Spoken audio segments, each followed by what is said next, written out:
Hello friends, my name is doctor Umang Gupta और मैं एक न्यूरो साइकेट्रिस्ट हूँ। तो फ्रेंड्स, लास्ट टाइम हमने बात की थी एंजाइटी के बारे में। आई होप आप लोगों को वो वीडियो अच्छा लगा हो और आपको उससे कुछ इन्फॉर्मेटिव नॉलेज मिली हो। तो फ्रेंड्स, आज हम बात करेंगे डिप्रेशन के बारे में। तो सबसे पहले हम जानेंगे कि डिप्रेशन होता क्या है, ये होता क्यों है और इसका इलाज कैसे हो सकता है। तो फ्रेंड्स, पहले हम समझते हैं डिप्रेशन होता क्या है। लोगों को लगता है कि मन उदास है आपका, या आपका किसी काम में मन नहीं लग रहा तो आप डिप्रेस्ड है, आपको डिप्रेशन है। मैं ये कहूँगा कि हाँ, आपका मूड डिप्रेस्ड हो सकता है, बट आपको डिप्रेशन है या नहीं है वो मैं भी ऐसे नहीं कह सकता, क्योंकि डिप्रेशन में बहुत सारे सिम्टम्स और भी होते हैं और बहुत सारे क्राइटेरियाज होते हैं जिनको आपको समझना चाहिए। तो उसमें सबसे पहले एक क्राइटेरिया होता है जिसको हम बोलते हैं कि कॉग्निटिव ट्रायड ऑफ डिप्रेशन। इसमें क्या होता है, आप समझिए कि जैसे एक ट्रायंगल होता है, ट्रायंगल की 3 साइड्स होती है। तो उसमें आपको क्या लगता है, सबसे पहली साइड होती है वर्थलेसनेस, यानी आपकी इस दुनिया में कोई वर्थ नहीं है। दूसरा होता है होपलेसनेस, यानी कि आपकी होप ही खत्म हो गई है कि मेरा इस दुनिया में कोई कुछ नहीं कर सकता है। थर्ड होती है हेल्पलेसनेस, मतलब आपकी कोई मदद भी नहीं कर सकता। तो अगर आपके साथ ये तीनों चीजें हैं, वर्थलेसनेस, होपलेसनेस एंड हेल्पलेसनेस, तो आपको हम कह सकते हैं कि डिप्रेशन के सिम्टम्स आने स्टार्ट हो गए। ये होती है कॉग्निटिव डिस्टॉर्शंस, यानी कि रियल लाइफ में आपके साथ ऐसा नहीं हो रहा है, बट आपका जो स्टेट ऑफ माइंड है उसके अंदर आपको ऐसा लग रहा है कि आपके साथ ऐसी दुर्घटनाएं, ऐसी चीजें हो रही है। जैसे कि सबसे पहले होता है सिलेक्टिव एब्स्ट्रैक्शन। सिलेक्टिव एब्स्ट्रैक्शन का मतलब क्या होता है, मतलब मान लीजिए किसी इंसान ने आपके साथ 100 चीजें अच्छी करी और एक चीज पूरी करी है, तो आप उस एक पूरी चीज के ऊपर फोकस करेंगे रादर देन कि आप उसकी 100 अच्छाइयां देखेंगे। दूसरी चीज होती है ओवर जनरलाइजेशन। ओवर जनरलाइजेशन मतलब कि one failure is all failure, मतलब कि अगर आपको कोई एक छोटी सी चीज में भी दिक्कत आ गई है, आप एक छोटी सी चीज में भी फेल हो गए, तो आपको लगता है आपकी जिंदगी खत्म होगी, आपकी जिंदगी में इसके अलावा कुछ बचा नहीं। तीसरी चीज होती है मैग्निफिकेशन। मैग्निफिकेशन मतलब राई का पहाड़ बनाना, यानी कोई छोटी सी किसी ने आपको ताना मार दिया है या छोटी सी बात बोल दी, तो उस चीज को आप इतना सोचते हो, उस चीज के अंदर आप इतना हर्ट हो जाते हैं कि वो चीज आपको ऑक्यूपाई कर लेती है पूरा दिन। चौथी चीज होती है मिनिमाइजेशन। मिनिमाइजेशन मतलब कि आप अपनी अचीवमेंट्स को इग्नोर करने लग जाते हैं। मतलब आपको कोई बोलता है कि यार आपने तो इतना कुछ करा लाइफ में, आपने अपना बिजनेस सेटअप करा है, आपने अपनी जॉब सिक्योर करी है, तो वो चीजें आपको लगेगा कि नहीं, उससे क्या होता है, वो तो सभी करते हैं। तो ये सब नॉर्मल सिम्टम्स होते हैं। इसके साथ हमें क्या मिल सकता है कि फीलिंग ऑफ गिल्ट, आपको हर चीज लगती है कि आपके कारण हुई है। फिर इसके अलावा आपको एपेटाइट प्रॉब्लम्स आ सकती है कि भूख कम या ज्यादा लग सकती है। इसके अलावा सुसाइडल थॉट्स तक बात जा सकती है कि सुसाइडल थॉट्स आ रहे हैं, इवन तो कई पेशेंट्स ट्राई भी करते हैं सुसाइड करने को। तो आपको ये चीज समझनी है कि ये एक फेज है लाइफ का, और ये फेज विद टाइम चला जाएगा। ऐसा नहीं है कि आप ठीक नहीं होंगे या आपके आसपास की दुनिया खराब हो गई है।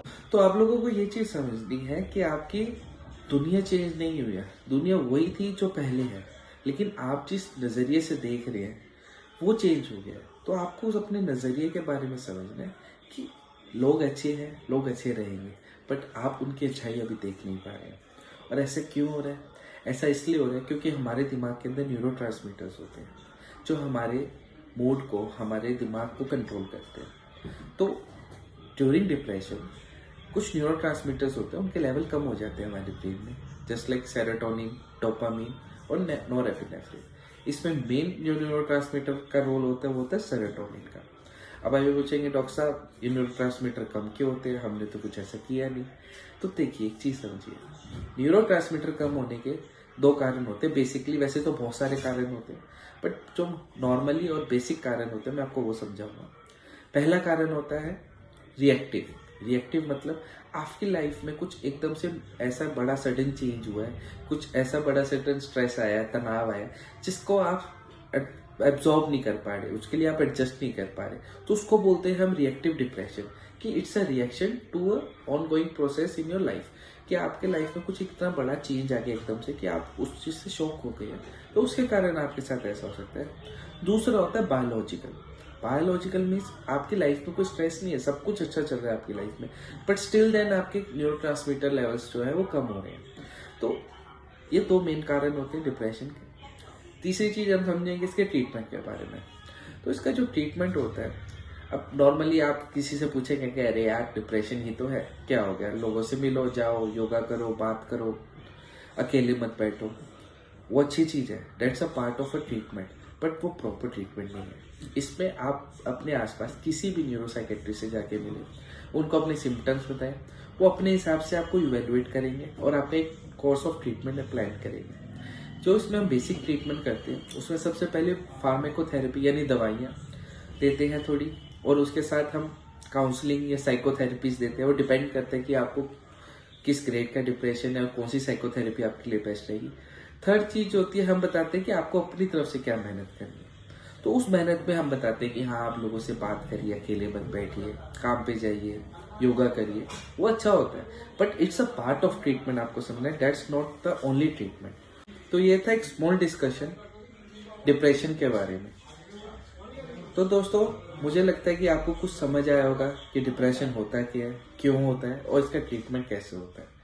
तो आप लोगों को एक चीज़ समझनी है, अगर आपको कभी भी अपनी लाइफ में ऐसा लगता है कि आपके साथ ऐसा फेस चल रहा है जिसमें जो चीज़ें मैंने समझाई वो आप लोगों के साथ हो रही है, तो कंसल्ट अ न्यूरोसाइकेट्रिस्ट।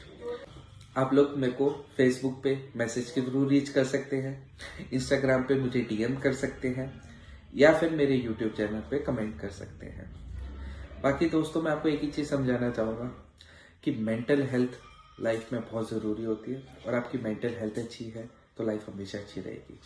बाकी मैं और वीडियोस लाता रहूँगा आप लोगों के लिए, ताकि आप अपनी मेंटल हेल्थ को और अच्छी तरीके से जान सके, समझ सके। धन्यवाद।